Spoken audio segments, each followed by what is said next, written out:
The base model M1 MacBook Air has completely redefined how I work on a daily basis.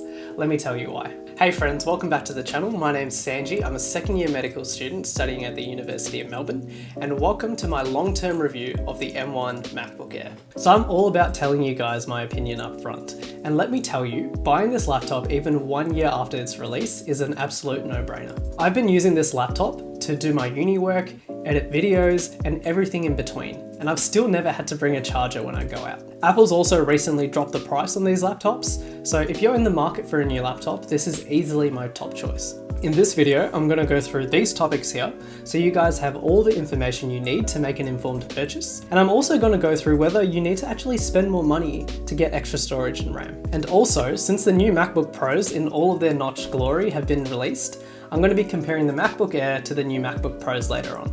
Let's get started. So let's start off with the star of the show, the M1 processor. And let me tell you, I have been blown away by the performance of this new processor. I can have Photoshop, Final Cut, and 20 tabs open, and this laptop is chilling. And I literally mean chilling.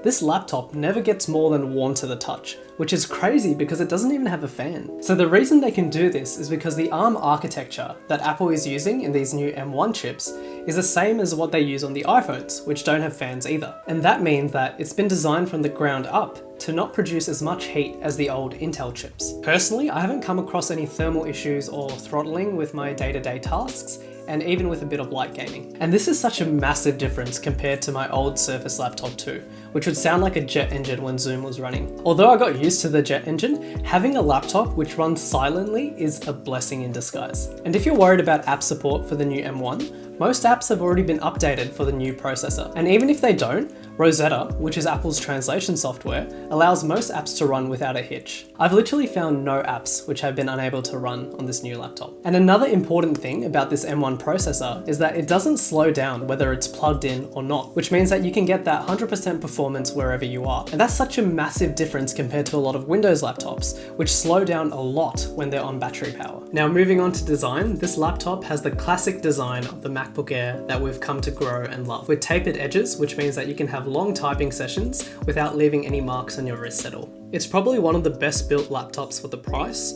with an aluminium housing and almost no flex on the keyboard or screen. Personally, I love the space grey, but it also comes in gold and silver. In terms of the screen, it's a 2560 by 1600 LCD panel at 227 pixels per inch. And what that means in non-tech terms is that you won't see any pixels on the display, and the resolution is between 2K and 4K. It also has a P3 color gamut for the artists out there and 400 nits of brightness. And so this means that this display is more than bright enough to work indoors, but I found that it struggles a bit under direct sunlight. But ultimately, this screen beats most Windows laptops, especially at this price point. So the MacBook Air doesn't have a touch bar, and instead it has physical keys, which is a welcome change for me. It also has Touch ID embedded into the power button, which works really well, and you can also unlock using your Apple Watch. And the last thing I wanted to talk about the design is the ports, and this is the one downside to this laptop. There's only two USB-C ports on one side, and a 3.5mm headphone jack on the other. But the good thing about these ports is that they support Thunderbolt 3, which means that you can use them to charge your laptop, as well as connect to an external display, or you could even do both with the same cable. In my opinion, it would have at least been a little bit better if they could put in one USB-C port on either side, which means that you could plug in from either direction. And that also means that you need to use a dongle if you want to use SD cards, USB-A, or a HDMI cable. It's an inconvenience, but for everything else that this laptop does right, it's a pretty small compromise.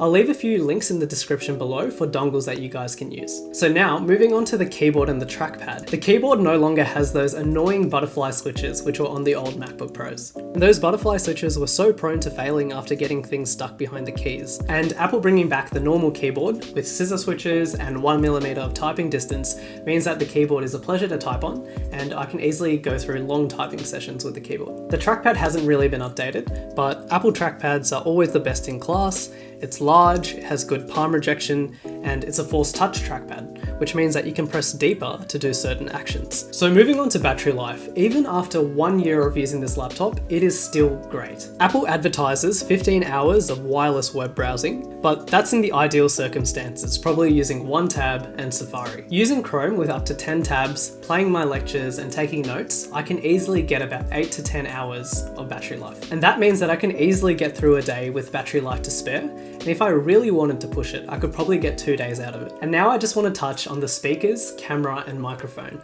because we're living in a pandemic where Zoom is literally everything. So being able to hear and see clearly is really important. So the MacBook Air comes with a 720p webcam, which is good. Apple says that the new M1 processor has a better image signal processor, which improves video quality. And in my opinion, I think I've seen a noticeable improvement on Zoom compared to some of my friends with older Macs. Hey guys, this is a test of the video and audio quality on the M1 MacBook Air. So as you can see, I've had no major issues with the video. In my opinion, I think Mac webcams do a better job at lighting compared to Windows webcams, and I found that even with my dark skin, it has a good level of brightness and it also white balances correctly. And this is so much better than my old Surface, which didn't really do it that well. I'm not really an audiophile, but to me, the speakers are much nicer and fuller than my old Surface laptop too, and I've had no issues at all. The sound has a good range, and it's more than enough to watch Netflix and Zoom and watch YouTube videos. And I also just wanted to touch on the question, should I buy the new M1 Max MacBook Pro? And I think that this is a really important question, because for most people, if you wanted to buy a laptop that would last you for 3, 4, 5 years, you would buy the MacBook Pro, because the MacBook Air suffered a lot from thermal issues and it would run slowly. But now, with the new M1 MacBook chip, the short answer is that 95% of people don't need to buy the new MacBook Pro, which costs double the amount of money. The M1 MacBook Air is more than enough for most students to write notes, watch lectures, and even do some light photo and video editing. And it can do all of this without breaking a sweat. The new MacBook Pros have actually been designed for professionals. If we think about what the M1 Max is good for, the processor is made for people who can use a lot of that processing power, as well as the extra cores for multi-threaded workflows like video editing. And if we look closely at the processor, it has specific cores dedicated for video editing, decoding, and encoding, which would really only be of significance if you're working with at least 4K video quality. In my experience, the M1 MacBook Air is able to render video in real time with barely any lag at all. And I can export 10-minute videos in less than 5 minutes. So for my need, and for most people, this is plenty. Especially if we think about cost, the base model 14-inch MacBook Pro costs $2,000 in the US and $3,000 here in Australia. For the same price, you could buy an iPhone, an Apple Watch, and a MacBook Air, which is basically the entire Apple ecosystem for about the same price. So the short answer is, unless you're a professional with serious needs, you don't need to spend double the money on the MacBook Pro. And just thinking about the different spec options of the MacBook Air, for 99% of people, the base model with 8 gigs of RAM and 256 gigs of SSD storage is plenty. Personally, in hindsight, I would have probably bought more storage for video and photo editing because each one of these files is about 80 gigs. I think the extra RAM would also be useful for heavier bouts of video editing, but that's only if I'm using a lot of correction and layers. And really, I've only noticed this when editing in 4K. So if you don't do heavy video editing, the base model is more than enough. And because I do most of my video editing from home, the Samsung T5 and T7 SSDs have been really fast to work off, and I've had no issues with them at all.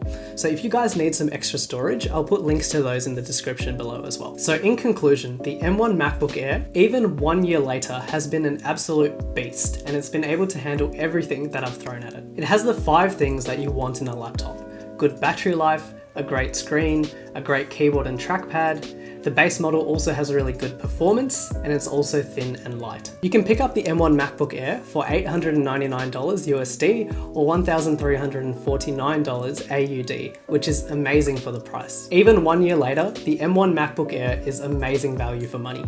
So if you're in the market for a new laptop, I think you should go for it. And that's the end of the video, guys. Click up here if you want to see the best Mac apps to use with your MacBooks. Thumbs if you enjoyed it, subs if you loved it, and I'll see you in the next one. Peace.